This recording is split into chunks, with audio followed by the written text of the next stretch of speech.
بسم اللہ الرحمن الرحیم۔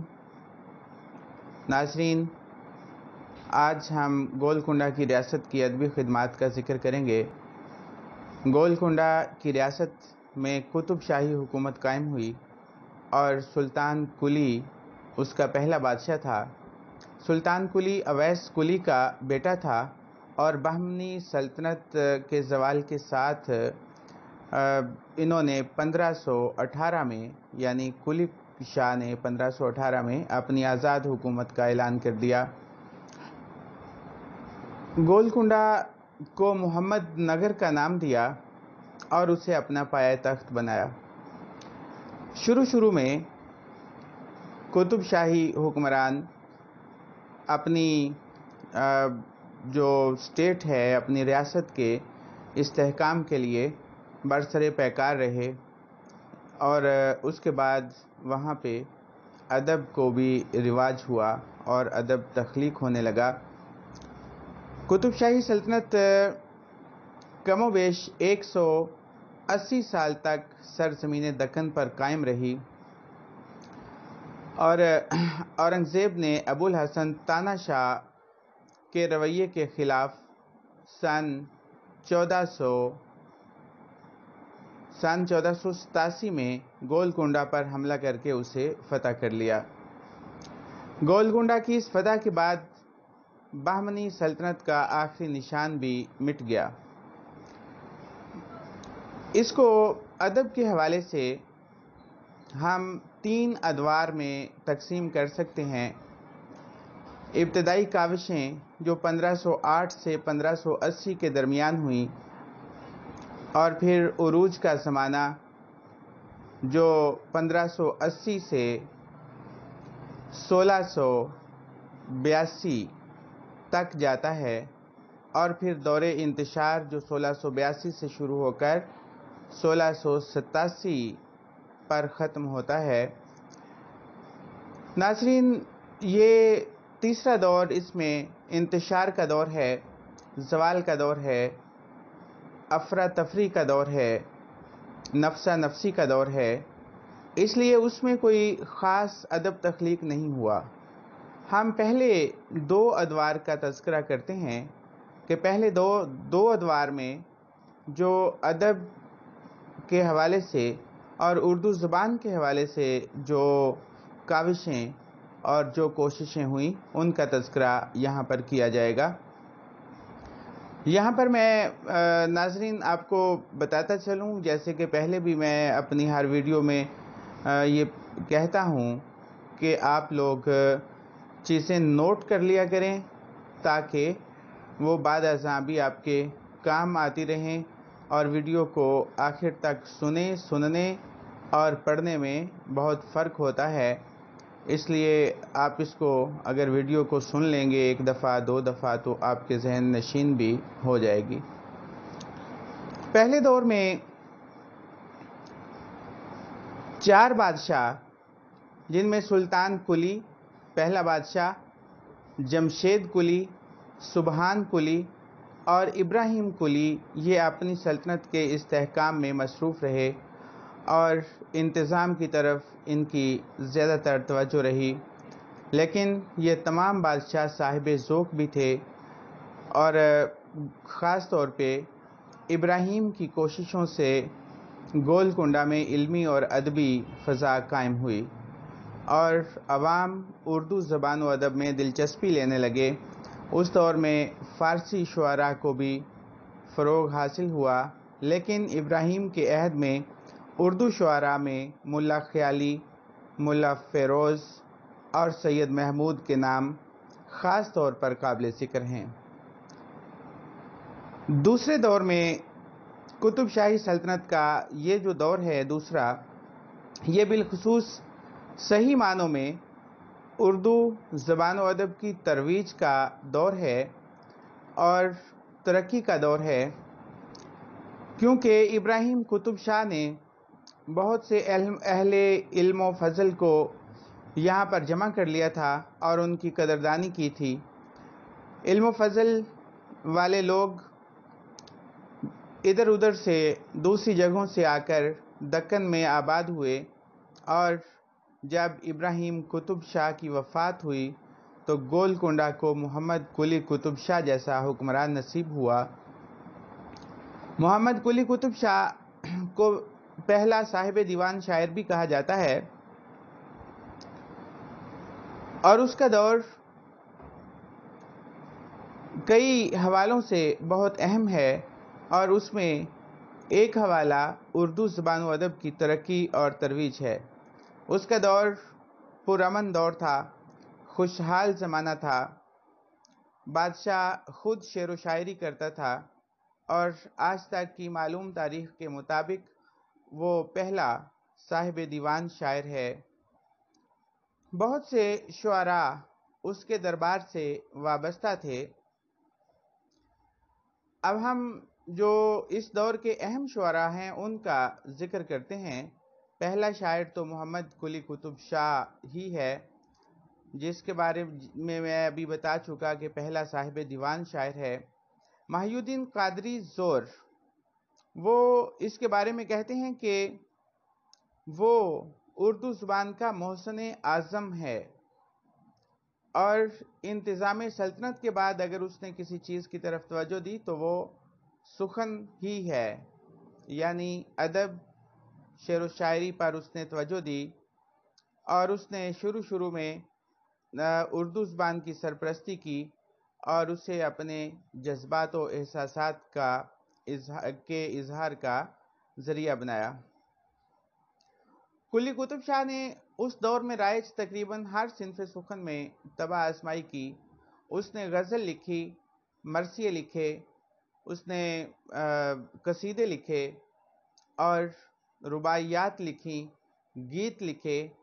تو اس نے تقریباً اس دور کی ہر صنف سخن کی طرف خاص توجہ دی۔ ان کی شاعری میں، یا یوں کہیں کہ ان کے دیوان میں تنوع اور رنگا رنگی ہے، اور نیچرل شاعری یعنی نیچر کے حوالے سے شاعری کا بڑا ذخیرہ موجود ہے، جیسے ترکاری، پھل، ہلال عید، سالگرہ وغیرہ جیسے موضوعات پر انہوں نے منظومات پیش کیں۔ اس کے بعد دوسرا اہم نام ادب میں ملا وجہی کا ہے۔ یہ قلی قطب شاہ کا ہم اثر تھا، اور اس کا سب سے بڑا کارنامہ سبرس ہے۔ سبرس اردو نثر کی کتاب ہے، جو فتاحی نیشاپوری کی کتاب حسن و دل کا اردو ترجمہ ہے۔ سبرس کئی حوالوں سے بہت اہم کتاب ہے۔ اس کی عبارت مسجع و مقفع ہے، لیکن اردو کے ابتدائی انشائیہ نگاری، ابتدائی خطوط ہمیں ملا وجہی کے ہاں اسی کتاب میں ملتے ہیں۔ وجہی نے 1609 میں ایک مثنوی کتب مشتری کے نام سے لکھی، اور اس میں اس نے بھاگمتی کے ساتھ بادشاہ کے عشق کی داستان بیان کی۔ صاف صاف نام لکھنے کے بجائے بھاگمتی کی جگہ مشتری لکھا اور اسے بنگال کی شہزادی بتایا۔ اور کتب مشتری وجہی کی شاعرانہ کمال کا اعلیٰ نمونہ ہے۔ اس میں زبان کی برجستگی، صفائی، سلیس زبان، مرقع نگاری وغیرہ کے اہم نمونے ملتے ہیں۔ یعنی یہ سوال بھی پوچھا جا سکتا ہے کہ ملا وجہی کی مثنوی کتب مشتری کے کردار کون سے ہیں؟ تو سلطان محمد قطب شاہ ہمارا اگلا شاعر ہے، اور یہ محمد قلی قطب شاہ کے ہم اثر شعراء میں سے چونکہ نہیں تھا۔ اس کے بعد یہ بادشاہ بنا جب سلطان محمد قلی قطب شاہ کا بھتیجا اور داماد تھا، اور اس کی وفات کے بعد یہ تخت نشین ہوا۔ وہ خود شاعر تھا، لیکن نغمہ اور عشقیہ شاعری سے پرہیز کرتا تھا۔ اس نے اردو اور فارسی دونوں زبانوں میں شعر کہے۔ اسے علم و فضل اور تاریخ سے گہرا لگاؤ تھا۔ لہٰذا اس کی شاعری میں تصوف اور علم و فضل اور توحید کے موضوعات زیادہ ملتے ہیں۔ اس کی شاعری پر تصوف کے گہرے اثرات تھے، تصوف، مذہب، فلسفہ۔ وہ ذل اللہ تخلص کرتا تھا، لیکن اس کا دیوان نایاب ہے، وہ ہمیں نہیں ملتا۔ اس کے بعد غواصی کا ذکر آتا ہے۔ غواصی کو ملک الشعراء کا خطاب دیا گیا۔ محمد قلی قطب شاہ کے عہد میں وجہی کو غواصی کے شاعرانہ کمال نے حسد میں مبتلا رکھا، یعنی وجہی اور غواصی کی معاصرانہ چشمک چلتی تھی اور وجہی اسے دربار سے دور رکھنے کی ہر ممکن کوشش کرتا رہا، جس کی وجہ سے قلی قطب شاہ کے دربار میں غواصی کو اپنے فن کی داد نہ مل سکی۔ غواصی نے اپنی مثنوی سیف الملوک و بدیع الجمال میں معمولی رد و بدل کر کے اسے سلطان کی خدمت میں پیش کر دیا، لہذا غواصی کو ملک الشعراء کا خطاب دیا گیا۔ غواصی کی دوسری مثنوی طوطی نامہ ہے، اور یہ زیادہ ضخیم اور زیادہ دلچسپ ہے۔ فارسی کے طوطی نامہ کا ترجمہ ہے۔ طوطی نامہ کی زبان اس کی پہلی مثنوی سے زیادہ سلیس اور دلکش ہے۔ اس کے علاوہ غواصی کی ایک اور مثنوی مینا ستونتی کچھ عرصہ قبل دریافت ہوئی۔ مثنوی کے علاوہ اس کے کلام میں غزل، قصیدہ اور مرثیہ بھی ملتا ہے۔ اس کے بعد سلطان عبداللہ قطب شاہ کا نام آتا ہے۔ یہ گولکنڈہ کا 7واں حکمران تھا۔ اس کی عادات و خصال اپنے نانا قطب شاہ سے بہت زیادہ ملتی جلتی تھیں۔ اس نے موسیقی کے متعلق ایک کتاب لکھی۔ اردو اور فارسی یعنی دکنی اور فارسی دونوں زبانوں میں شاعری کرتا تھا۔ حافظ کی غزلوں کے ترجمے کیے۔ اس سے اگلے شاعر ابن نشاطی ہیں۔ ابن نشاطی کی مثنوی پھول بند بہت معروف ہے۔ پھول بند اپنی مثال آپ ہے اور اپنی زبان کی سادگی اور سلاست کے باعث شاعری کا عمدہ مرقع پیش کرتی ہے اور نہایت ہی اہم نمونہ خیال کی جاتی ہے۔ یہ مثنوی ان کی ایک ہی ہے جو منظر عام پر آ سکی ہے۔ وہ دربار سے وابستہ تھے اور انہیں عوام میں بہت مقبولیت حاصل تھی۔ اس کے بعد شاعر طبی ہیں۔ قادری زور، ڈاکٹر زور کے نزدیک طبی ابن نشاطی کے بعد حیدرآباد کا سب سے بڑا استاد شاعر مانا جاتا تھا، اور وہ آزاد منش تھا۔ اس کو حکمرانوں کے ساتھ کوئی تعلق یا کوئی لینا دینا نہیں تھا، دربار سے وابستہ نہیں رہا۔ تشبیہات و استعارات مقامی استعمال کیے اور فارسی اور اردو دونوں زبانوں میں اس نے شاعری کی۔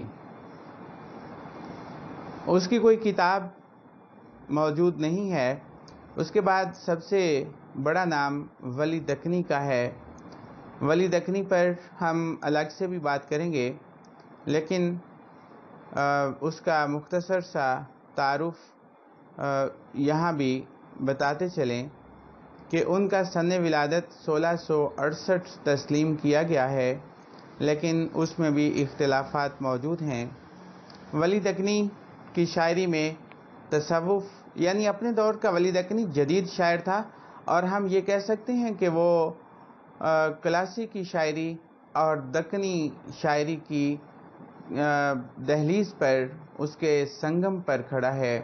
اس کے ہاں شاعری کے بہت عمدہ نمونے ملتے ہیں۔